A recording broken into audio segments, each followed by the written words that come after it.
Magandang araw mga mare. Itong araw na ito ay naglalakad na naman kami patungong bundok at nakasabay nga namin tong maglola na to. Ang nakakatuwa ang mga bata at parang walang kapaguran. Pero bago yan mga mare, habang nagdadrive nga ako kanina dun sa daanan, nadaanan namin itong Egypt na nasusunog.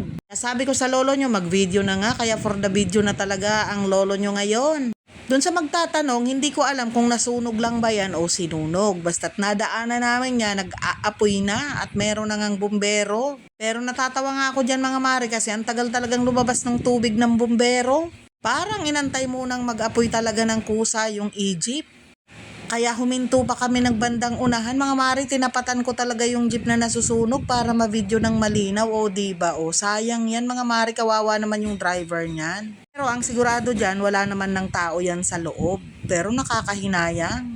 Kaya mag-ingat-ingat nga tayo mga mare sa pagsakay-sakay ng jeep. Dahil sa sobrang init ngayon, baka nga nag-overheat naman yan. Kaya habang nagbibideo ang lolo nyo, pinatakbo ko na nga ang motor at patuloy na tayo sa pagbabiyahe at nagkikwentuhan nga kami. Tinatanong ko ano kaya yan, sinunog o nasunog o diba marites talaga.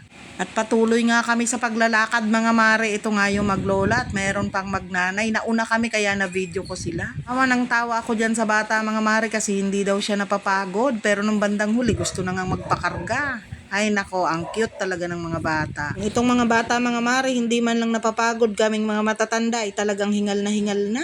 Ibang iba talaga ang pakiramdam ng bata at matanda, ay bakit kaya? Sobrang hingal ko dyan mga mare, kaya habang nagvi-video ako dyan, talagang nakausalampak na ako sa upuan kaming mag-asawa dahil nga talagang sobrang nakakapagod. Kung araw na yan nga kasi mga mare, wala nga kaming nasakyang 4x4. Kasi nga, kami lang, kaya kung uupahan mo yun, dalawa lang kaming sakay, medyo mahal ang babayaran, kaya nilakad na nga lang namin. Kaya ito, medyo nakaahon na kami dito mga mare, talagang grabing pagod na hingal na, kaya umupo na naman kami at ang lolo nyo nga uminom na talaga ng gamot yan dyan. Sobrang masakit na raw yung kanyang paa, pero kaya pa naman ilakad, kaya siguradong aabot pa naman kami sa aming kubo.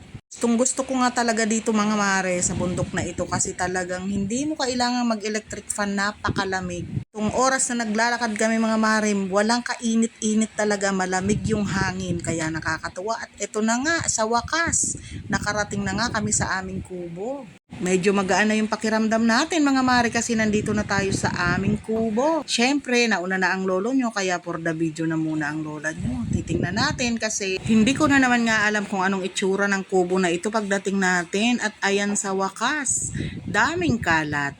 Na to para sa akin mga mare kasi yung mga gamit na nasa taas hinahangin kaya nagbabagsakan talaga dito sa baba. Siyempre dahil nasa kubo lang, mahirap lang tayo, puro container nga lang. Pero mayaman na mayaman tayo dito mga mare sa magandang tanawin at talagang napakasariwa ng hangin. Kaya kung papipiliin ako, mas gusto ko na ditong maninirahan. Kaya nga lang meron tayong mga obligasyon sa kabihasnan, sa kabayanan pala. Kita nyo nga yan mga mare, pinapakita ko na yan. Laguna Lake yan mga mare, o diba tanaw na tanaw, kaya naman sariwa ang hangin din eh. Kasarap nga magtambay dito. Alam nyo ba mga mare, kahit tirik na tirik ang araw, hindi mo maramdaman ang init dahil sobrang napakalakas ng hangin. Pero sigurado naman ninegra ka nga lang talaga.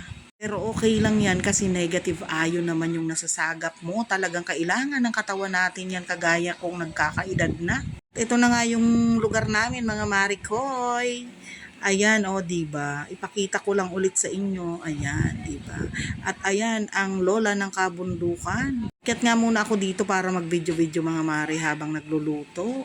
Dito lang sa bandang ito merong signal, pero pag bumaba na doon sa kubo namin, wala na nga signal. O siya mga mare, hanggang dito na lang muna at ako'y bababa na sa aking kubo. Maraming salamat sa panonood. Bukas ulit.